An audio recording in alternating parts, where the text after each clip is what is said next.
Hi everyone, again Lisha this side. So we are taking many pharma topics.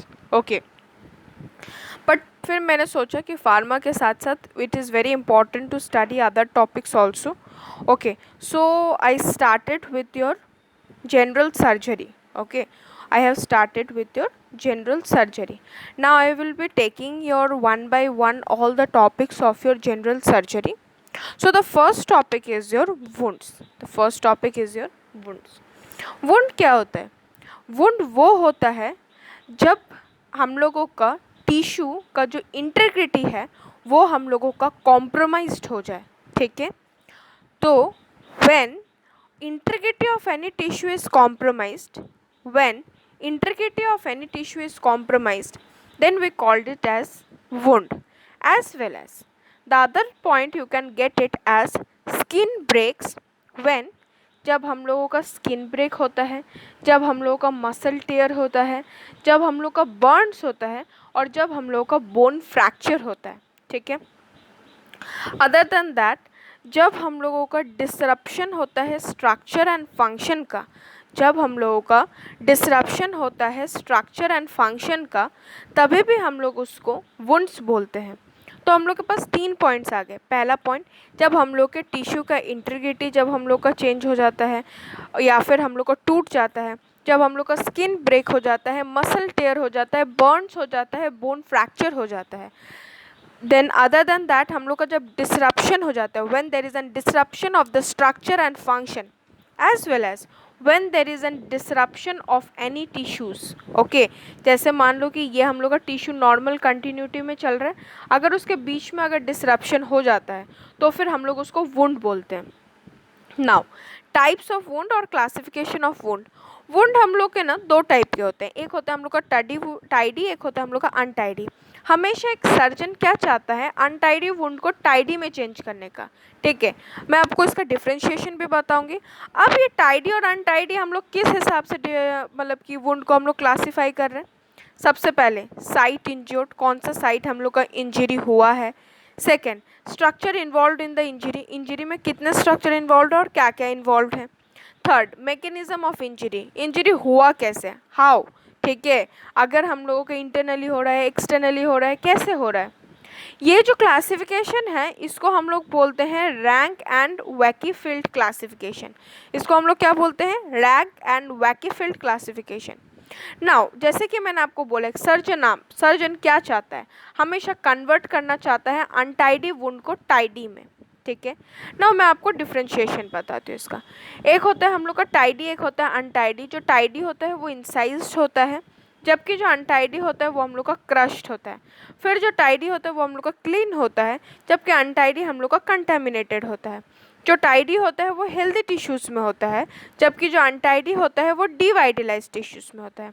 जो tidy होता है वो हम लोग का सेल्डम टिश्यू लॉस, मतलब थोड़ा सा हम लोग का टिश्यू लॉस होता है, जबकि जो अनटाइडी होता है वो ऑफन टिश्यू लॉसेस होते हैं. Okay, now come to your types of wound injury. अब हम लोग आ जाते हैं टाइप्स में कि हम लोग को कौन कौन से टाइप्स होते हैं.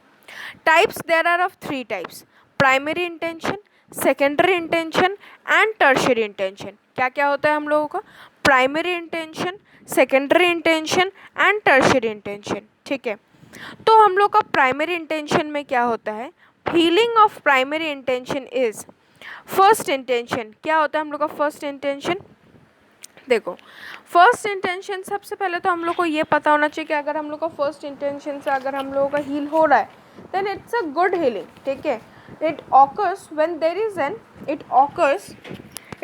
When there is an opposition of the wound edges. जब हम लोगों का ऑपोजिशन होता है वुंड एजेस का, जब हम लोगों का ऑपोजिशन होता है वुंड एजेस का, occurs when there is an opposition of wound edges. Okay, now where the wound edges would come and when there is an minimal surrounding.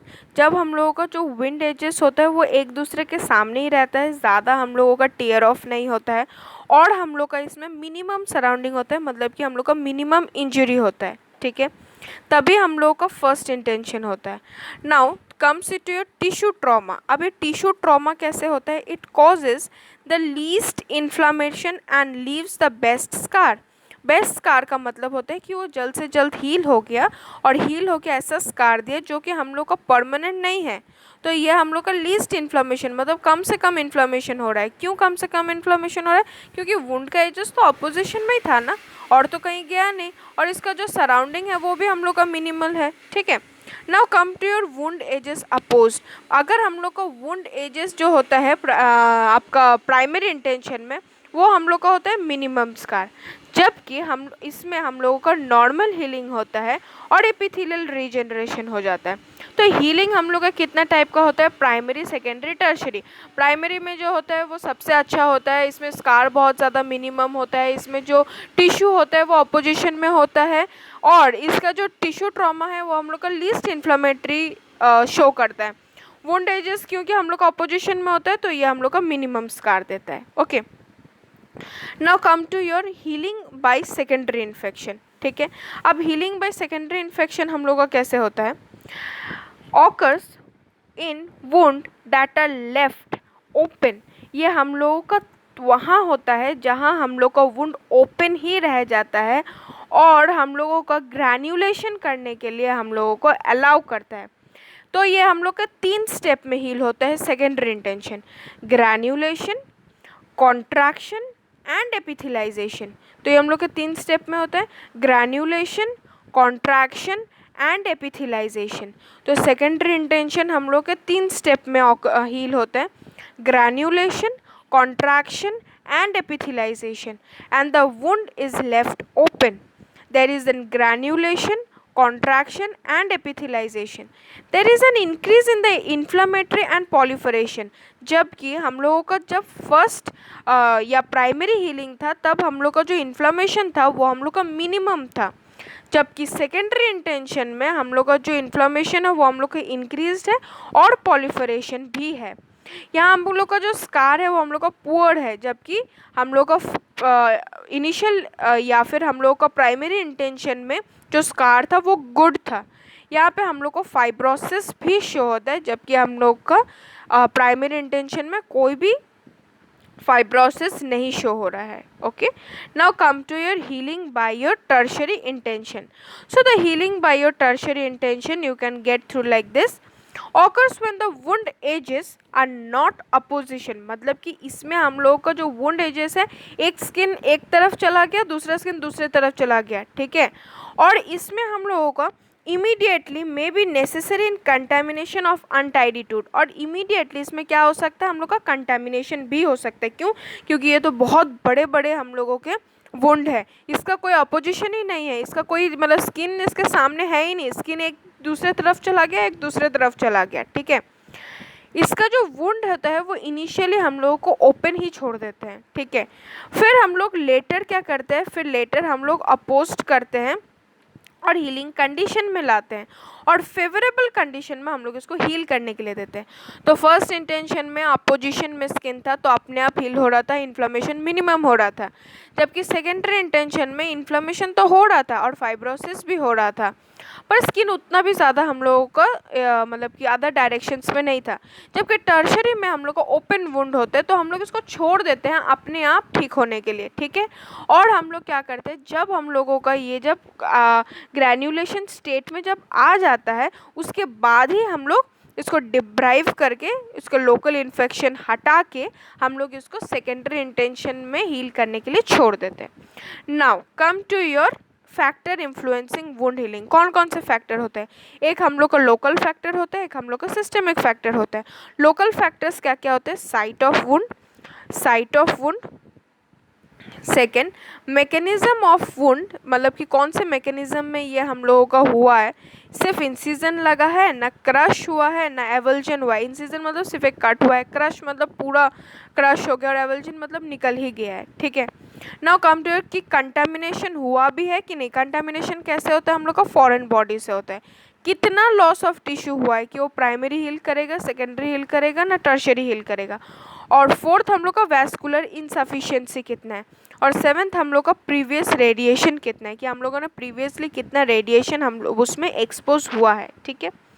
Now come to systemic factor. Systemic factor में क्या है? Systemic factor का पहला point है हम लोग का malnutrition और vitamin mineral deficiency. For example zinc is a very important component to heal. अगर कि कोई भी बच्चा या कोई भी एडल्ट हम लोग का मेल न्यूट्रिश्ड है तो उसके बॉडी में ज़रूरी है कि जिंक नहीं हो पाएगा या फिर बहुत ही कम अमाउंट में होगा, तो फिर हम लोग का हीलिंग वहाँ पे कम होगा। Now come to disease. Disease मतलब कि किसी को अगर डायबिटीज़ मेलाइटिस है या किसी को अपना कोई एक सिस्टेमिक डिजीजेस है तो हो सकता है कि उसका हीलिंग हम लोगों का लेट हो। थर्ड है इसे योर मेडिकेशन। कोई स्टेरॉइड्स में है, कोई स्टेरॉइड्स में है तो स्टेरॉइड में भी वो हील इतना जल्दी नहीं कर पाएगा।